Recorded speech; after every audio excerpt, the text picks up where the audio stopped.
Hi, this is Nick Matthias, principal-based trombonist of CSO, VGS, SSO, CRO, Cleveland Repertory Orchestra, and more. And I wanted to expand on an idea and practice that I proposed and put out last video. The last video I gave advice. Now, it has to do with the stopped method of articulation and breathing and buzzing through your mouthpiece. And this can be used to help students who have this sort of stress focal point right here in their throat, which is caused by the constraint or straining or fully closing of the throat, caused by tonguing or caused by them not being able to stop the air correctly when articulating. Now, the way you go about it is, in case you didn't watch the other video, is it's pretty self-explanatory. Stopped. You're going to put your finger over the end of the mouthpiece as a stopper for the air. Now, I want everyone to focus heavily on this ha, relaxed ha, air, articulation, whatever. So, like that. Now, in the middle of you exhaling,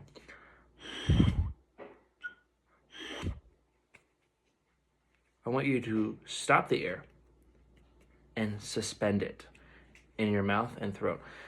I don't want you tonguing. Your tongue needs to stay at the bottom of your mouth, and it needs to not come up or interact at all.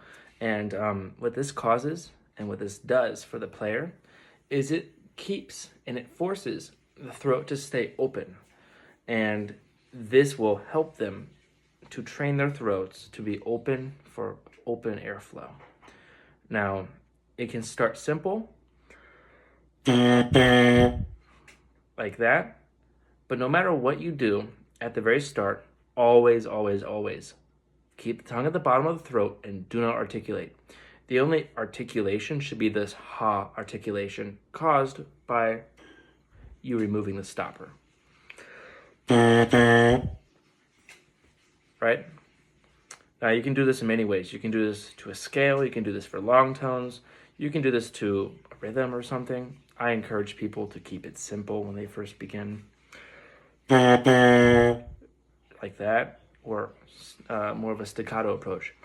And always breathe out after to exhale any of the excess suspended air. This forces this to stay open, and it's very important, because if it doesn't, and we all know this feeling, and those of us who struggle with it, I struggled with it, know this weird humming, almost multiphonic feeling that they get when playing that can sound kind of like this, and it feels exactly how it sounds. That's a very extreme case, but it's kind of this strained humming feeling, and you can feel it here, and you can kind of feel it up here in the throat, and it will cause any good player to have horrible problems with centering of pitch, open airflow, and pretty much anything in between. This practice that I have put forward, it's not new. I've read about it somewhere. I've learned it in my lessons and through my studies with my professor, but it's not very commonly taught, and it's kind of left in the dust compared to other studies, like the Arnold Jacob studies. We all know those. They're helpful, but they don't really address this all too often as directly as this. It often encourages people to put the mouthpiece down altogether, which is good. Do that. But a lot of the straining of the throat comes from the resistance of the mouthpiece. So I figured it's best to address it directly. Once you become good enough with this and you feel stable and you can kind of go and there's no blockage, a little bit of vibration is normal. That's how it normally is. Like if you get a little bit of vibration in the throat, okay, that's normal. You just want to avoid that straining feeling and that stopped feeling here. But once you get good enough, I encourage you to go on and add a da tonguing. It's very important that it's da and not do or anything else, because ha and da go hand in hand. You don't have to change your embouchure all that much. You go ha da, and all you have to do is lift up your tongue and go da. There's not a lot of changing of the embouchure and the articulation. The importance of the da articulation, and this is stressed by Ben Van Dyke, and I got this a lot from him. And the importance of the ha da is that they both go very hand in hand, ending on the letter A. Ha da. And the only difference is I lift my tongue up a little bit and touch the air. But add some of those in, and the important part when you add them in is that your da matches your ha articulation. And this will take more practice than you think, especially if you're nitpicking. And that should be all you do. And you can kind of stop it at the end, like a staccato approach, or you can kind of let it blow out. And I encourage people to do this to all sorts of rhythms again, but obviously keep it simple. And you can try interchanging them in patterns like ha, da, but it will be a bit disjunct and it will sound kind of buffery, like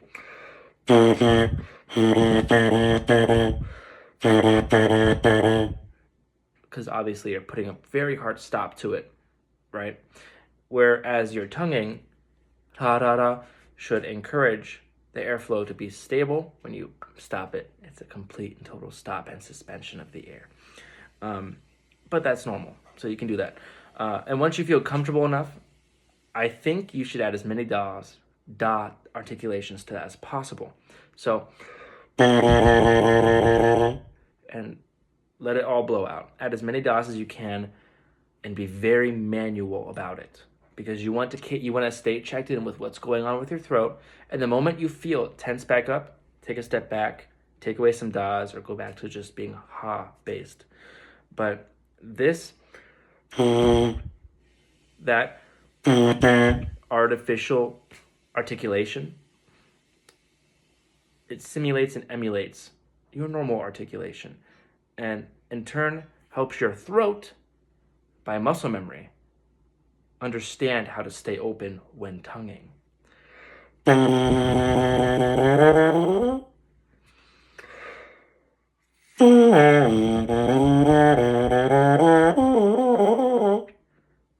Sub-zero. All sorts of stuff. And once you, of course, learn it, add it onto your music. And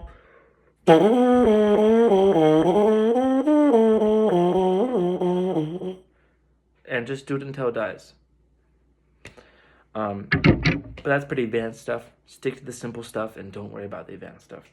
This can mainly be used to help students who have stress in their throats and even closing of the throat when articulating. This is often onset by them learning how to tongue by stopping the throat by doing stuff like that. And it just needs to be slowly worked on and slowly improved through the muscle memory of suspending the air and forcing it to stay open. And then having a simulated articulation. And then, of course, adding the real articulation onto the simulated articulation and matching it. Thank you.